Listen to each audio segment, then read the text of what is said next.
Me llamo Carlos Manso y hace apenas unas horas, el 17 de octubre de este año, coordiné el operativo más importante desde que soy alcalde de Uruapan: 52 kilos de cristal, 2 vehículos robados, armamento para lanzagranadas. Todo asegurado en una sola operación que involucró al Ejército Mexicano, Policía Municipal, Guardia Nacional y Guardia Civil del Estado. 52 kilos no son solo una cifra, son 52,000 dosis. Son 10 millones de pesos en el mercado negro, son miles de jóvenes envenenados, son familias destruidas, son crímenes que se cometen bajo la influencia de esa mierda. El cristal o metanfetamina es la droga más destructiva que existe. Es más adictiva que la cocaína, más barata que la heroína y más accesible que cualquier otra sustancia. En Uruapan, el cristal se ha convertido en epidemia.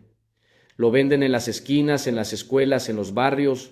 Los chavos lo consumen pensando que les da energía, que los hace invencibles. Lo que no saben es que los está matando lentamente, que está quemando su cerebro, destruyendo sus órganos, convirtiéndolos en sombras de lo que eran. Y detrás de cada dosis hay una red criminal que lucra con ese sufrimiento. Por eso, este operativo era crucial, no solo por la cantidad decomisada, sino por el mensaje que mandaba. Antes de continuar con los detalles de esta operación que apenas terminó hace unas horas, quiero pedirles algo. Si están escuchando esta historia, si les importa saber la verdad de lo que pasa en Michoacán y en todo México, suscríbanse a este canal. Este es el único espacio oficial donde voy a contar estas historias sin filtros, sin censura, tal como suceden. Necesito que comenten de qué parte de México nos están escuchando. Quiero saber si esta realidad que vivimos en Uruapan también la viven en Jalisco, en Guanajuato, en Guerrero, en Tamaulipas. Quiero saber si el cristal también está destruyendo sus comunidades, porque solo cuando tengamos conciencia de la magnitud del problema, solo cuando la gente entienda que esto no es solo cosa de Michoacán, podremos exigir soluciones reales. Así que comenten de dónde nos escuchan, qué pasa en su estado. También hay operativos como este. Su participación no es solo un número, es una forma de crear comunidad, de unirnos contra el enemigo común que es el narcotráfico. Ahora sí, volvamos a la madrugada del 17 de octubre. Volvamos al momento en que entramos a esa bodega y encontramos el arsenal que podría haber matado a cientos de uruapenses. La información nos llegó 2 semanas antes. Inteligencia militar detectó movimientos sospechosos en una zona rural a las afueras de Uruapan, vehículos entrando y saliendo a horas extrañas, gente armada vigilando caminos, patrones que indicaban que ahí había algo importante.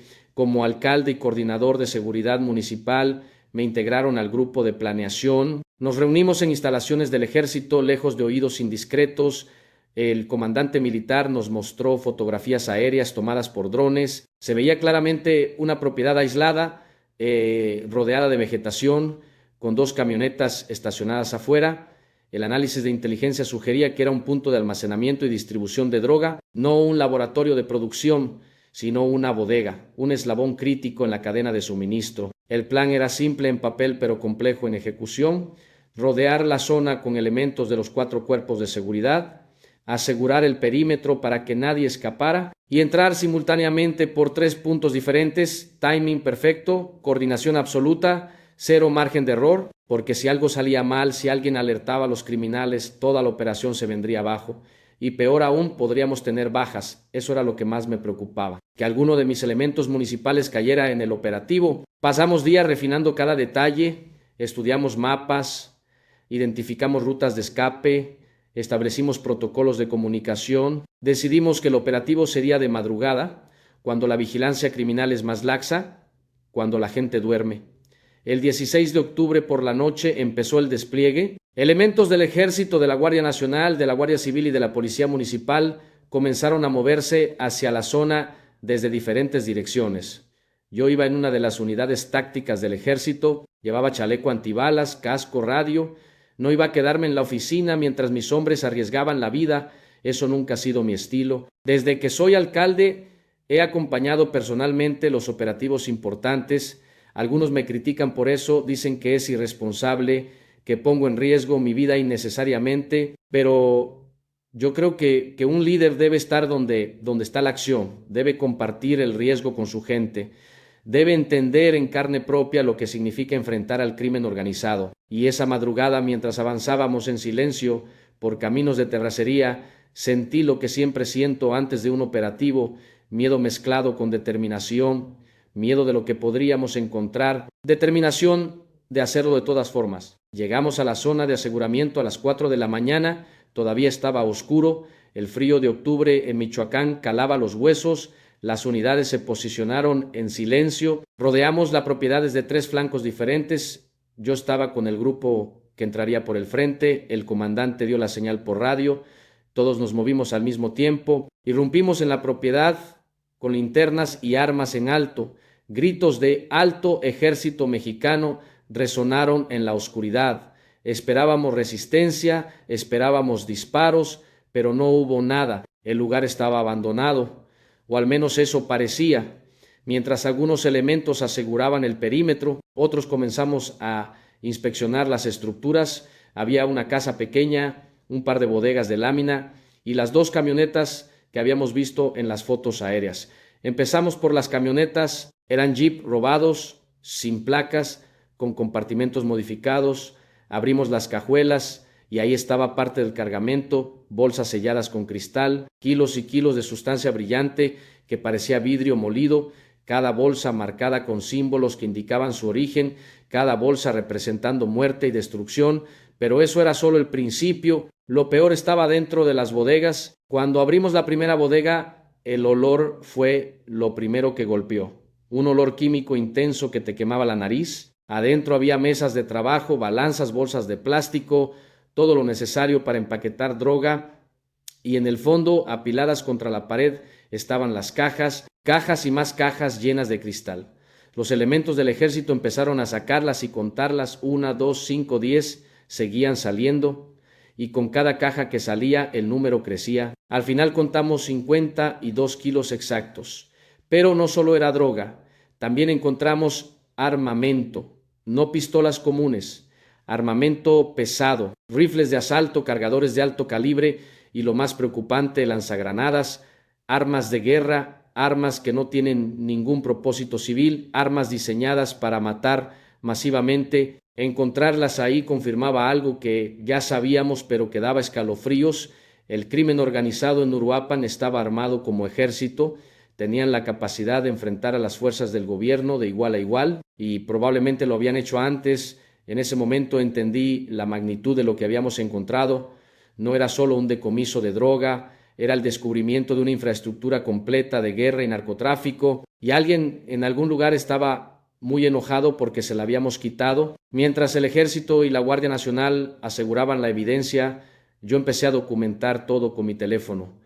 Fotografías de las bolsas de cristal, de las armas, de los vehículos. Iba a publicarlo en mi plataforma C4 Jiménez tan pronto como fuera posible. La gente necesitaba saber lo que estábamos enfrentando, necesitaba ver con sus propios ojos el arsenal que los criminales tenían, necesitaba entender por qué Uruapan seguía siendo peligroso, no por amarillismo, no por sensacionalismo, sino por transparencia, porque la única forma de combatir al crimen es con información, con verdad, con exposición pública de lo que está pasando. Los elementos forenses llegaron cuando empezaba a amanecer, comenzaron a embalar la evidencia, a tomar fotografías oficiales, a procesar la escena. El cristal fue pesado, documentado, sellado en bolsas oficiales, con cadena de custodia. Las armas fueron inventariadas una por una, los vehículos fueron remolcados, todo bajo protocolo estricto para que la evidencia fuera admisible en juicio, porque este decomiso no servía de nada si no terminaba en condenas, si no lográbamos meter a la cárcel a los responsables, y esa era la parte más difícil, porque aunque habíamos encontrado todo esto, no habíamos capturado a nadie. Los criminales se habían ido antes de que llegáramos, o nunca estuvieron ahí esa noche, lo cual significaba 2 cosas: o tuvieron suerte o fueron alertados. La posibilidad de que hubiera una filtración me atormentaba. Habíamos mantenido el operativo en absoluto secreto, solo los comandantes de cada corporación sabían los detalles, pero alguien pudo haber hablado, alguien pudo haber avisado. Y si eso era cierto, significaba que teníamos infiltración en nuestras filas. en el ejército, en la guardia, en la policía municipal, en algún lugar había un traidor y eso era más peligroso que cualquier arsenal, porque un traidor puede desbaratar todos los operativos futuros, puede poner en riesgo la vida de los elementos honestos, puede garantizar que el crimen siempre esté un paso adelante. Cuando terminamos de asegurar la escena, ya había amanecido completamente. El sol de Uruapan iluminaba aquel lugar que horas antes había estado sumido en oscuridad. Vi a los elementos cargando las últimas cajas de cristal hacia los vehículos militares, vi las armas siendo transportadas y sentí una mezcla de satisfacción y frustración. Satisfacción por el decomiso exitoso, frustración por no haber capturado a nadie, porque sabía que los dueños de todo eso estaban en algún lugar planeando su próximo movimiento, planeando cómo recuperar lo perdido, planeando venganza y probablemente planeando cómo eliminar al alcalde que había coordinado el operativo. A mí, regresé a mi oficina cerca del mediodía, estaba exhausto, no había dormido en más de 24 horas, pero no podía descansar, tenía que informar, tenía que publicar, preparé un comunicado para redes sociales, escribí exactamente lo que había pasado, operativo coordinado, 52 kilos de cristal asegurados, equivalente a 52,000 dosis, valor de 10 millones de pesos, vehículos robados, armamento para lanzagranadas. Añadí que este tipo de droga era mortal para los jóvenes, que era el ingrediente principal para actos delictivos generadores de violencia, que desde el día anterior manteníamos operación coordinada con los 3 órdenes de gobierno para incrementar presencia de fuerzas de seguridad en Uruapan, que en esos momentos se mantenía el operativo en la zona para detener a los responsables. Publiqué las fotografías, las bolsas de cristal brillante, los rifles de asalto, los lanzagranadas, las camionetas robadas, todo, sin censura, porque la gente necesitaba verlo. La publicación explotó, miles de reacciones en minutos, comentarios de apoyo, de felicitación, pero también de miedo, gente preguntando si Uruapan era seguro, gente diciendo que querían irse, gente cuestionando si este decomiso realmente cambiaba algo, y tenían razón en dudar, porque por cada operativo exitoso hay 10 que fallan, por cada kilo decomisado hay 100 que pasan, por cada criminal que cae hay 10 que siguen operando. Los medios nacionales recogieron la noticia, periódicos, televisión, portales de internet, todos hablando del operativo en Uruapan. Algunos me entrevistaron por teléfono, otros mandaron reporteros a la ciudad, querían declaraciones, querían contexto, querían entender cómo era posible que en pleno 2024 hubiera arsenales como ese en territorio mexicano. Les dije la verdad, que Michoacán es territorio disputado por varios grupos criminales, que el CJNG, los Viagras, células locales, todos peleaban por control de rutas y territorio, que el cristal se había vuelto el negocio más rentable, más que la marihuana, más que la cocaína, porque era fácil de producir, barato de transportar y generaba adicción instantánea. Les dije que 52 kilos era mucho, pero que no era todo, que había más bodegas, más arsenales, más redes operando, que este era apenas un golpe, uno importante, pero uno. Algunos reporteros me preguntaron si no tenía miedo, si no temía represalias por coordinar estos operativos.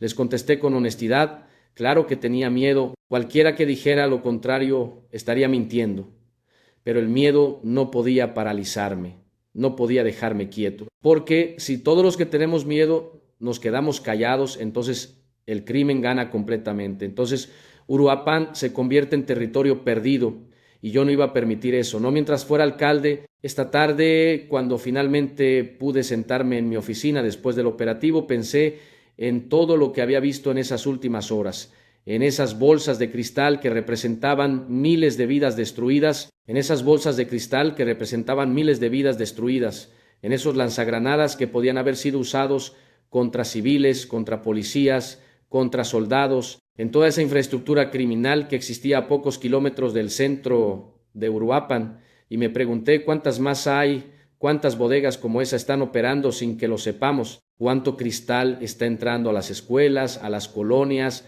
a los hogares. La verdad es que no lo sabemos, no tenemos idea de la magnitud real del problema, solo vemos la punta del iceberg y lo que vemos ya es aterrador.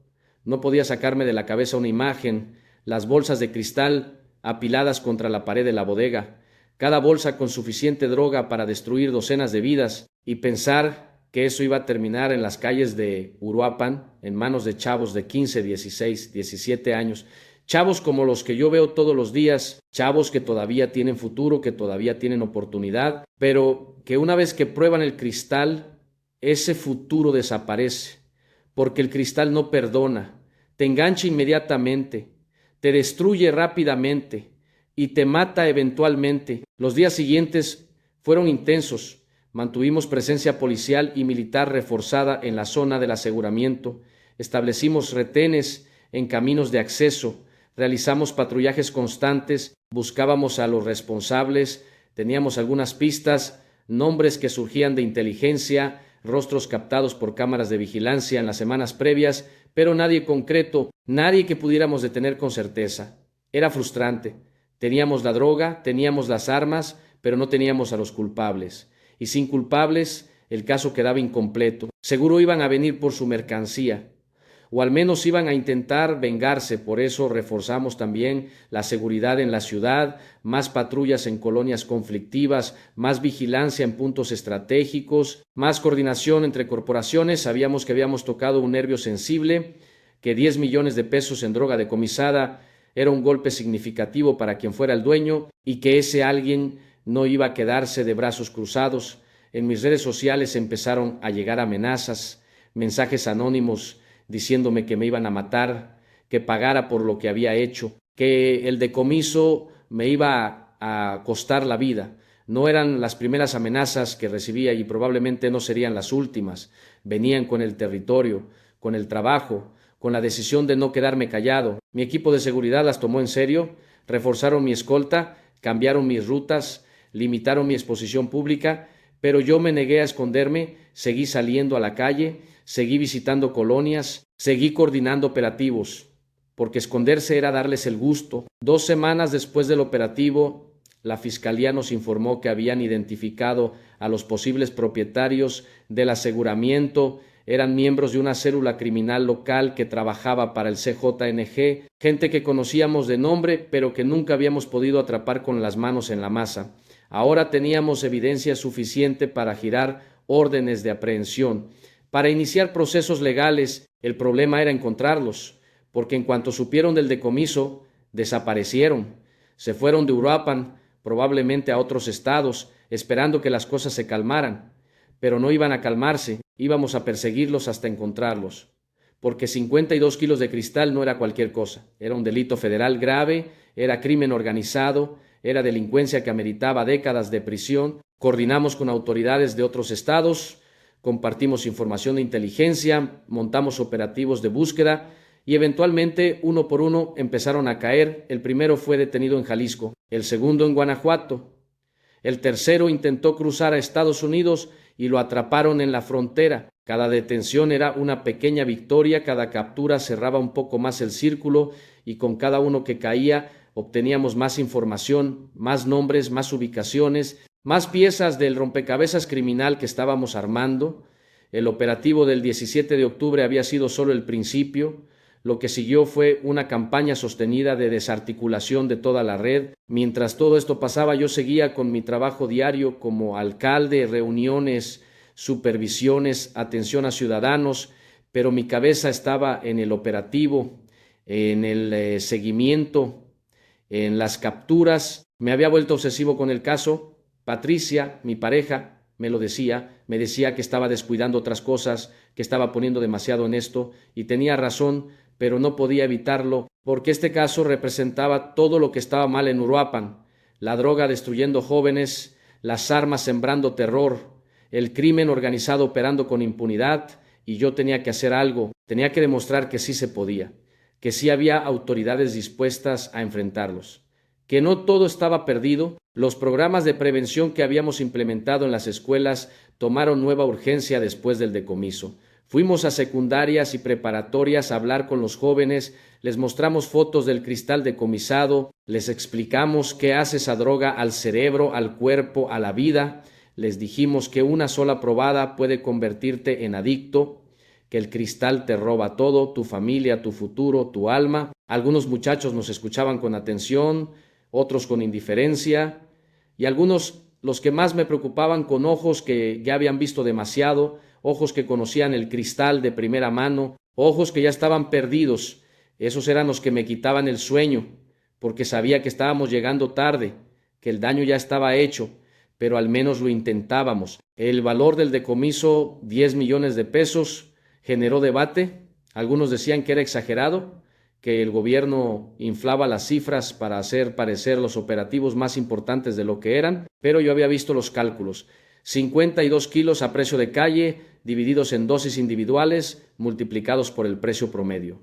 Los números eran correctos y en realidad probablemente eran conservadores, porque el verdadero costo no era solo monetario, era humano. Cada una de esas 52,000 dosis potenciales representaba un joven que podía engancharse, una familia que podía destruirse, un crimen que podía cometerse bajo la influencia. El costo real era incalculable, pero había que ponerle número para que la gente entendiera, para que vieran que no era poca cosa, que habíamos quitado de circulación suficiente droga para envenenar a una ciudad entera.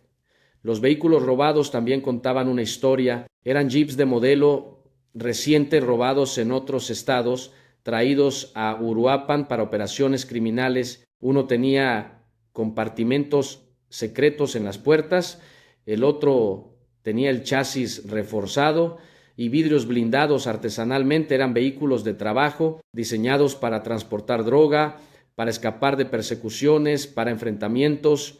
Cada detalle revelaba el nivel de profesionalismo de la célula criminal. No eran improvisados, eran organizados, equipados, entrenados, y eso los hacía más peligrosos, pero también significaba que cuando los golpeabas el golpe dolía más, y este había dolido mucho. Un mes después del operativo recibí una llamada del comandante del ejército. Me dijo que la investigación había revelado algo preocupante. La bodega que aseguramos no era la única. Había al menos 3 más en diferentes puntos de Uruapan, todas operadas por la misma red, todas con cantidades similares de droga y armas. Lo que habíamos decomisado era apenas una tercera parte de su inventario total. El resto seguía ahí afuera. Coordinamos inmediatamente nuevos operativos, pero los criminales ya estaban alerta. Ya habían reforzado seguridad, ya habían movido mercancía. Los siguientes operativos fueron menos exitosos. Encontramos una bodega vacía, otra con solo residuos. En una tercera hubo enfrentamiento, pero los criminales escaparon. Era el juego del gato y el ratón. Nosotros presionábamos, ellos se adaptaban, nosotros cambiábamos táctica, ellos cambiaban ubicaciones. Era agotador, era frustrante, pero no podíamos detenernos, porque detenerse significaba darles espacio, significaba permitirles rearmarse, significaba que el próximo decomiso sería en 6 meses o 1 año, cuando ya hubieran recuperado todo lo perdido. Teníamos que mantener la presión constante, teníamos que hacerles saber que Uruapan ya no era territorio libre, que había consecuencias, que había autoridades vigilando. Mi salud empezó a resentirse, dormía poco, comía mal, vivía en estrés constante. Patricia me rogaba que me cuidara, que delegara más, que no cargara todo solo, pero no podía. Sentía que si aflojaba todo se vendría abajo, que si no estaba presente los operativos fallarían, que si no documentaba y exponía la gente olvidaría.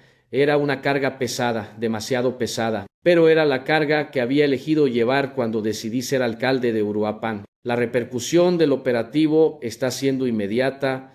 El gobierno federal ya lo está usando como ejemplo de coordinación exitosa entre órdenes de gobierno. Los medios nacionales lo están analizando como caso de estudio, y yo he recibido llamadas de diferentes instancias, pero ningún reconocimiento me quitaba el sabor amargo de saber que esto era apenas una batalla en una guerra que parecía inacabable. Porque mientras yo daba entrevistas sobre el decomiso, en algún lugar de Uruapan se estaba vendiendo más cristal. Mientras yo recibía felicitaciones, algún chavo de preparatoria estaba probando su primera dosis. Mientras yo documentaba la victoria, alguien más estaba planeando el próximo cargamento. La guerra contra el narcotráfico no se gana con un operativo, no se gana con 100, se gana con cambio estructural, con oportunidades reales para los jóvenes, con educación, con empleos, con futuro.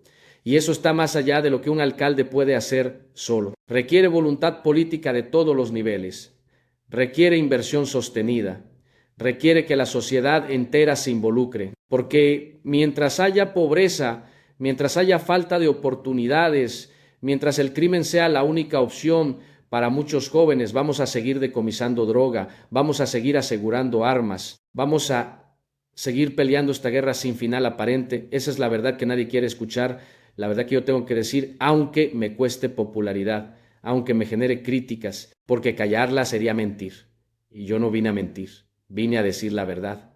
Sin importar qué tan dura sea, 3 meses después del operativo, finalmente logramos capturar al líder de la célula criminal. Se llamaba Rodrigo, tenía 32 años y era de Uruapan. Creció aquí, fue a las mismas escuelas que otros muchachos, tuvo las mismas oportunidades, pero eligió el crimen, eligió el cristal, eligió envenenar a su propia comunidad. Cuando lo arrestaron no opuso resistencia, sabía que el cerco se había cerrado, que no había escapatoria. En su declaración ministerial confesó todo, confirmó que los 52 kilos eran suyos, que las armas también, que los vehículos los usaban para distribución. Confesó que llevaba 5 años operando en Uruapan, que había empezado con marihuana pero que el cristal era más rentable, que compraba la droga a productores de Jalisco y la distribuía en Michoacán, que ganaba millones, que vivía bien, que no le importaba a quién le vendía, si eran adultos o niños, si era su primera vez o su enésima, solo le importaba el dinero. Cuando le preguntaron si sentía remordimiento, dijo que no, que él solo satisfacía una demanda, que si él no vendía, alguien más lo haría. Esa mentalidad me enfureció, esa capacidad de justificar lo injustificable, de poner el dinero sobre la vida humana, de dormir tranquilo sabiendo que tus acciones destruyen familias enteras. Pero también entendí algo: Rodrigo no era un monstruo, era un producto del sistema, un muchacho de Uruapan que no encontró otro camino, que vio en el crimen la única forma de salir de la pobreza y que una vez adentro ya no pudo salir o no quiso. Esa es la tragedia, que hay cientos de Rodrigos en Michoacán, miles en México, y mientras no ataquemos las causas de fondo seguirán apareciendo. El proceso judicial de Rodrigo y sus cómplices va a tomar años. Así funciona el sistema, lento, burocrático, muchas veces ineficiente, pero al menos está en marcha, al menos hay consecuencias, al menos mandamos el mensaje de que Uruapan no es plaza libre, que hay autoridades que no están compradas, que hay funcionarios dispuestos a arriesgar su vida para combatir al crimen. Yo sigo siendo alcalde, sigo coordinando operativos, sigo exponiendo mi plataforma C4 Jiménez, cada avance, cada captura, cada decomiso. El operativo del 17 de octubre se convirtió en referente, en ejemplo de lo que se puede lograr cuando hay coordinación real entre autoridades.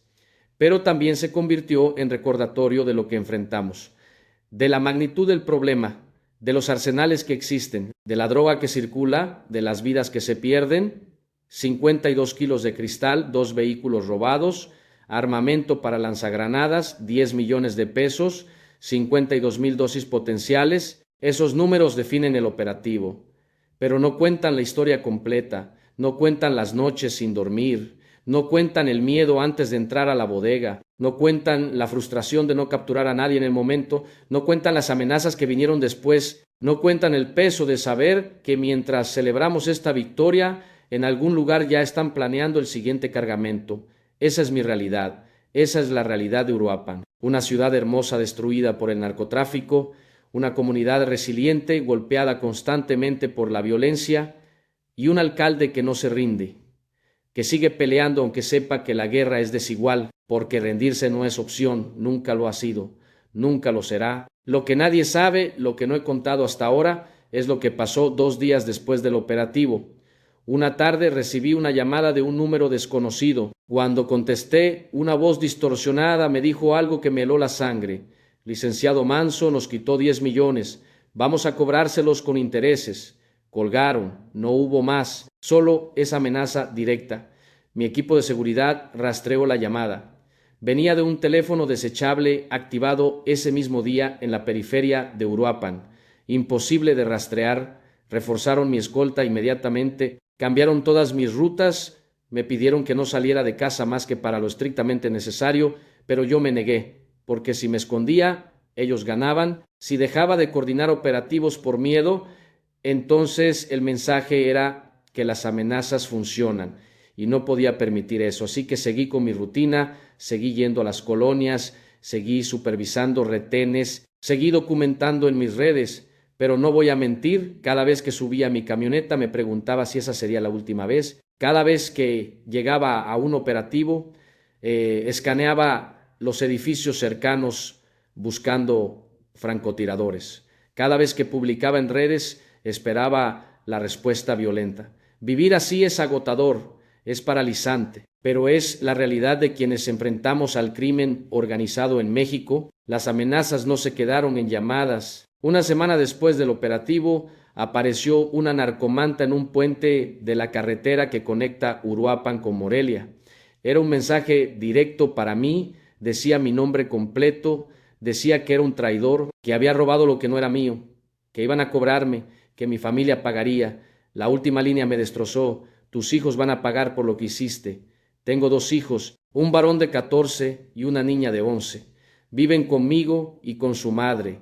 Después de Samantha, tuve que tomar la decisión más difícil de mi vida, sacarlos de Uruapan. Los mandé con mi hermana a Querétaro, lejos de Michoacán, donde pudieran estar seguros. Mi hija lloró cuando le dije que tenía que irse. Me preguntó por qué había hecho para que nos amenazaran. Le expliqué lo mejor que pude, le dije que papá había hecho su trabajo, que había quitado drogas malas de las calles y que gente mala estaba enojada por eso, pero que ella estaba a salvo, que siempre iba a estar a salvo. Me abrazó llorando y me dijo: ¿por qué no renuncias, papá? ¿Por qué no nos vamos todos? No supe qué contestarle, porque la verdad era compleja, porque no podía explicarle a una niña de 11 años que hay batallas que tienes que pelear aunque te cuesten todo, que hay principios por los que vale la pena arriesgar, que si todos renunciamos cuando nos amenazan, entonces el país se pierde completamente. Solo le dije: porque alguien tiene que quedarse, mi amor, y me tocó a mí. Ver partir a mis hijos fue devastador. Los llevé personalmente a la terminal de autobuses con escolta militar. Los vi subirse al camión con sus maletas, con sus caras de miedo y confusión. Mi hijo mayor entendía más. Me dio un abrazo fuerte y me dijo al oído: cuídate, papá, no queremos que te pase nada. Le prometí que me iba a cuidar. Pero ambos sabíamos que era una promesa que tal vez no podría cumplir, porque en esta guerra contra el narco, cuidarte no siempre es suficiente, las balas no discriminan, los atentados no avisan, y cuando te tienen en la mira es solo cuestión de tiempo. Mi esposa también quería irse, me rogó que renunciara, que nos fuéramos todos, que empezáramos de nuevo en otro estado. Le dije que no podía, que si yo me iba el próximo alcalde tal vez no tendría el valor de enfrentarlos, que tal vez el próximo estaría comprado y que entonces Uruapan se perdería completamente. Ella me entendió, pero no lo aceptó. Nuestra relación se fracturó. Ahora vivimos en la misma casa, pero como extraños. Ella resentida porque puse mi trabajo antes que mi familia. Yo culpable porque tiene razón, pero incapaz de tomar otra decisión.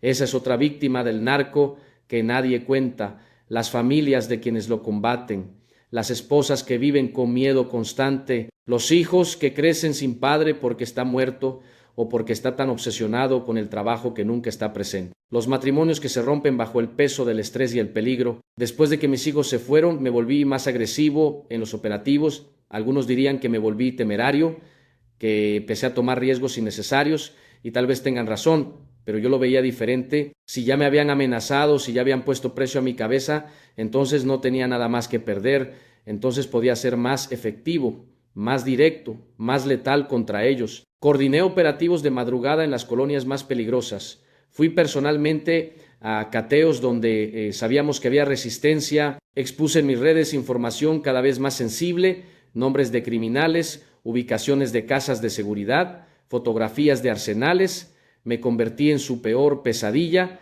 en el alcalde que no se callaba, que no se escondía, que los golpeaba una y otra vez, y ellos respondieron. 3 semanas después de la primera amenaza, hubo un atentado directo contra mí. Iba en mi camioneta blindada regresando de una supervisión en la colonia Revolución, cuando una moto se acercó a alta velocidad. El conductor llevaba algo en las manos. Mi chofer, entrenado para estas situaciones, aceleró inmediatamente. La moto nos siguió, escuchamos disparos, las balas rebotaron en el blindaje, mi escolta repelió el ataque, la moto escapó, pero el mensaje era claro: ya no eran solo amenazas, ya estaban intentando matarme activamente, y solo era cuestión de tiempo antes de que tuvieran éxito. Esa noche, solo en mi casa, me pregunté si valía la pena, si 52 kilos de cristal justificaban poner mi vida en peligro, si justificaban separar a mi familia, si justificaban vivir con escolta permanente, con rutas cambiantes, con chaleco antibalas, con la certeza de que cada día podía ser el último. La respuesta honesta es: no lo sé. Hay días en los que pienso que sí, que cada kilo decomisado son cientos de jóvenes que no se van a enganchar, que cada arma asegurada son vidas que se salvan, que cada criminal capturado es justicia para sus víctimas. Pero hay otros días en los que pienso que no, que todo esto es una gota en el océano, que mientras yo decomiso 50 kilos aquí, están entrando 500 por otra parte, que el sistema está tan podrido que mi esfuerzo es inútil, que estoy sacrificando mi familia, mi seguridad, mi vida por una causa perdida. En esos días oscuros es cuando más necesito recordar por qué empecé. ¿Por qué acepté ser alcalde sabiendo los riesgos? ¿Por qué elegí el periodismo de investigación sabiendo que me convertiría en objetivo? Y la respuesta siempre es la misma: porque alguien tiene que hacerlo, porque si todos los que podemos enfrentarlos elegimos no hacerlo por miedo, entonces ellos ganan completamente. Entonces México se pierde. Y yo no puedo vivir con esa culpa. Prefiero arriesgar mi vida que vivir sabiendo que pude haber hecho algo y no lo hice. Los días se convirtieron en semanas, las semanas en meses, la vida bajo amenaza se volvió la nueva normalidad, aprendí a vivir con miedo constante, a dormir con un arma bajo la almohada, a revisar mi carro cada mañana buscando explosivos, a variar mis rutas incluso para ir a la tienda, a desconfiar de todos, porque en Michoacán nunca sabes quién está comprado, quién es informante, quién te va a traicionar. He perdido amigos por eso, gente que consideraba cercana, pero que resultó tener vínculos con el crimen organizado, gente que me pasaba información sobre mis movimientos, gente que me sonreía a la cara mientras por detrás planeaba mi muerte. La paranoia se vuelve necesaria, la desconfianza se vuelve supervivencia, y eso es agotador, porque vives en constante alerta, porque nunca bajas la guardia, porque sabes que el día que te confíes es el día que te matan. Mis escoltas han cambiado 3 veces. Los primeros 2 grupos fueron removidos por sospechas de corrupción. El grupo actual parece leal, pero ¿cómo saberlo con certeza? ¿Cómo confiar tu vida a alguien cuando sabes que los criminales pagan mejor que el gobierno? Es la realidad perversa de este país. Los buenos ganan un sueldo miserable arriesgando su vida. Los malos ganan millones traicionando todo y esperas que la gente elija el bien. Es ingenuo, es casi estúpido, pero es lo único que nos queda. El impacto del operativo se sintió más allá de Uruapan. Otros alcaldes de Michoacán me contactaron preguntando cómo lo hicimos, cómo logramos coordinación real entre 4 corporaciones diferentes, cómo mantuvimos el secreto, cómo ejecutamos sin bajas. Les compartí todo, les dije que la clave era confianza entre comandantes, era compartir información de inteligencia sin celos institucionales, era entrenar juntos antes del operativo, era tener objetivos claros y protocolos definidos. Algunos me escucharon e implementaron estrategias similares en sus municipios, otros solo preguntaban por quedar bien pero nunca hicieron nada, y otros de plano me dijeron abiertamente: Carlos, yo no puedo hacer eso, en mi municipio el crimen está muy metido, si los golpeo así me matan. Y los entendí, porque no todos tienen el apoyo que yo tuve, no todos tienen la protección federal que se me asignó después del operativo, no todos tienen escolta militar, algunos alcaldes están completamente solos, y esos son los más vulnerables, los que terminan asesinados, los que aparecen ejecutados en carreteras, los que simplemente desaparecen. México ha perdido cientos de alcaldes asesinados en las últimas décadas, cientos de funcionarios que quisieron hacer lo correcto y pagaron con su vida, y cada vez que escucho de uno nuevo me pregunto cuándo me va a tocar a mí. Pero también hay historias de esperanza, de alcaldes valientes que están haciendo la diferencia, de comunidades que se organizan para rechazar al crimen, de jóvenes que eligen otro camino a pesar de las tentaciones. Conocí a un muchacho de 17 años en uno de nuestros centros comunitarios. Se llama David. Su hermano mayor está preso por narcotráfico. Su padre está muerto, ejecutado por una célula rival.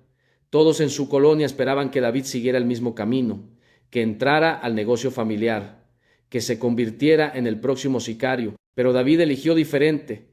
Se inscribió en nuestros talleres de capacitación, aprendió carpintería, ahora trabaja haciendo muebles, gana poco, mucho menos de lo que ganaría vendiendo droga, pero duerme tranquilo, no tiene que mirar sobre su hombro, no tiene que preocuparse de que la policía lo detenga o de que un rival lo ejecute. David me dijo algo que me marcó: licenciado, yo vi lo que le pasó a mi hermano y a mi papá, vi cómo el dinero fácil termina en la cárcel o en el cementerio, y yo quiero vivir, quiero tener familia, quiero envejecer. Eso no pasa si entras al narco. Muchachos como David son la razón por la que sigo, por la que me levanto cada mañana a pesar del miedo, porque si puedo salvar, aunque sea una vida, si puedo evitar que aunque sea un joven caiga en el cristal, entonces todo vale la pena. Incluso las amenazas, incluso el atentado, incluso la separación de mi familia, todo vale la pena si salvamos aunque sea uno. He documentado todo en mi plataforma C4 Jiménez, cada operativo, cada decomiso, cada captura, pero también he documentado el costo humano, las familias destruidas, los niños huérfanos, las madres buscando a sus hijos desaparecidos.